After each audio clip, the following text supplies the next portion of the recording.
Double road తర్వాత ఇదైతే 4 line కాదు.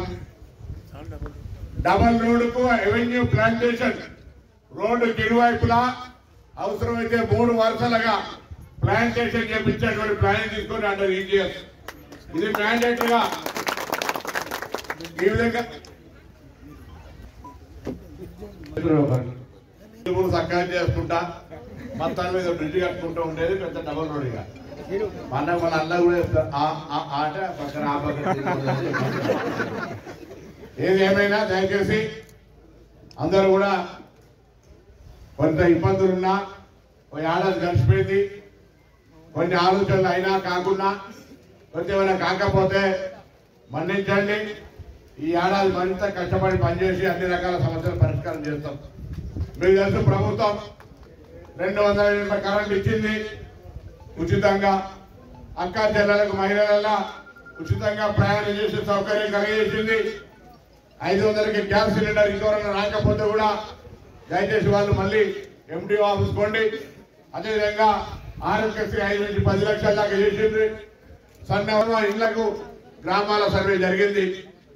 ఇట్లా కార్యక్రమాలు 55,000 ఉద్యోగాలు 40% మెచ్చార్జీ పిల్లలకు పెంచడం ఇన్ని కార్యక్రమాలు జరిగే సందర్భంలో మేము ఇచ్చిన వాగ్దానం రైతు భరోసా మొన్నటి సీజన్లో ఇయ్యలేకపోయినాం.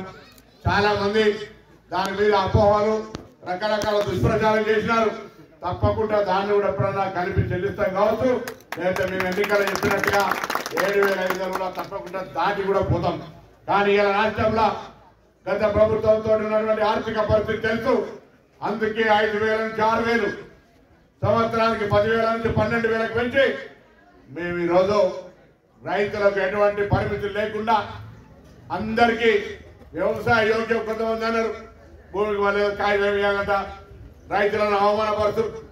ఎవ్వరేం తప్పు అటువంటి ఆలోచన లేదు.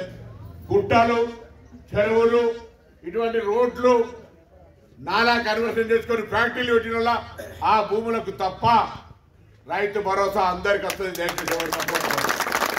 అదేవిధంగా అన్ని భూముల్లోకైనా అన్నయ్య రుణమాఫీ వాళ్ళకే హాయ్, సన్నవాట్ల వాళ్ళకే హాయ్, రైతు భరోసా ఈ సంవత్సరం జనవరి 26 నుంచి ఇచ్చే కార్యక్రమాన్ని కూడా ప్రారంభిస్తాం. పిల్లలు ఉండి అందుకే రేషన్ కార్డులను కూడా ఇచ్చే కార్యక్రమం కొనసాగిస్తూ అందరికీ రేషన్ కార్డుల ప్రక్రియ దానికి సంబంధించి సివిల్ సప్లై శాఖ ఒక షెడ్యూల్ ఇస్తుంది. తొందరలో అది కూడా 26 జనవరి నుంచి కొత్త రేషన్ కార్డు ఇచ్చే కార్యక్రమం జరుగుతుంది. ఇక మిగిలిన 2 కార్యక్రమాలు పెన్షన్ కు సంబంధించి ఒకటి మహాలక్ష్మి 20,000 చేస్తూ పైసలు తెలుసు కల్లా ఖాళీ ఉంది. మేము వచ్చేటప్పటికి ఇన్ని కార్యక్రమాలు జీతం 1వ తారీఖు ఇస్తున్నాం. 55,000 ఉద్యోగాలు ఇచ్చినాం. 200 యూనిట్ల కరెంటు ఫ్రీ వస్తుందా అప్పుడు రోడ్లు అవుతున్నాయి. అన్ని రకాల రేపొద్దున అన్నిటికంటే ఎక్కువ ఈ ప్రాంత ప్రజల చిరకాల వాంఛ ఏదది మర్చిపోయాం అనుకుంటున్నాను. గౌరవల్లి ప్రాజెక్టుకు సంబంధించి కాలువలకు పైసలు తెచ్చినా కాలువలు తీసే ప్రయత్నంలో ఎవరైనా 1-2 రైతులకు భూమి పోతుండొచ్చు. దయచేసి సహకరించండి. నేను ఊరోళ్ళందరికీ కోరుతా ఉన్నా, ఏం దౌర్జన్యం లేదు.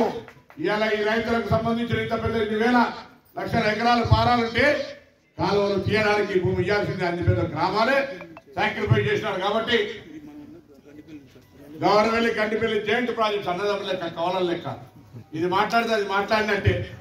కాబట్టి అది ఎత్తున్నారు. కాబట్టి గంటిపల్లి ప్రజల ఆకాంక్షలకు అనుగుణంగా గౌరవల్లి దాన్ని అనుసంధానం చేసి ఈ ప్రాంత రైతాంగానికి మంచి సాగునీటిని ఇచ్చే బాధ్యత నాదే అని వాడి సందర్భంగా రైతులకు సంబంధించి ప్రాంతం అంతా సస్యశ్యామలంగా హుస్నాబాద్ ఎంతైన ప్రాంతం అయినప్పటికీ కూడా కష్టపడే మనస్తత్వం ఉండి అటు వ్యవసాయంతో పాటుగా పశువులను పాడిలను కూడా అనేక రకాలుగా ఇక్కడ మంచి కష్టపడతారు.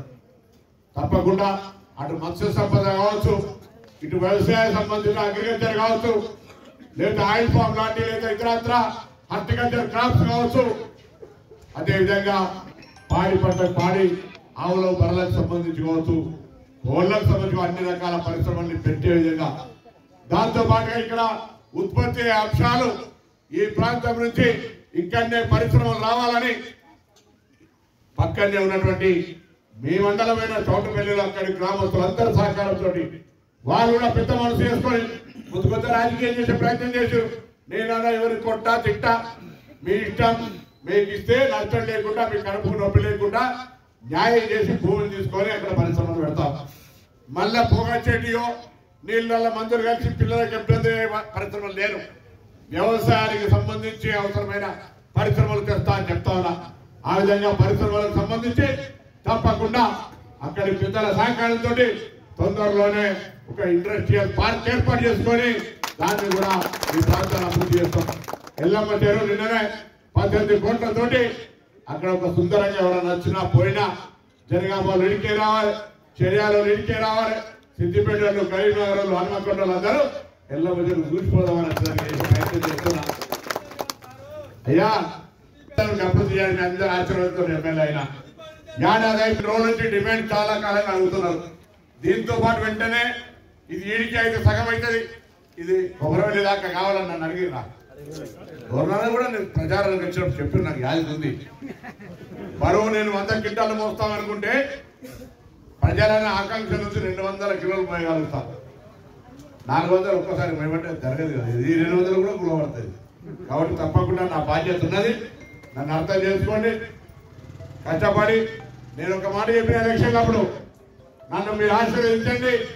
హుస్నాబాద్ అనే నియోజకవర్గానికి సంబంధించి మీరు ఎక్కడికి వెళ్ళినా మీ హుస్నాబాద్ అని గౌరవాన్ని పెంచుతా అని చెప్పిన గౌరవం వస్తుందా లేదు అట్లా దయచేసి భవిష్యత్తులో కూడా డెవలప్మెంట్ లో కూడా రాష్ట్రంలో అన్ని నియోజకవర్గాల కంటే ఆదర్శవంతమైన నియోజకవర్గంగా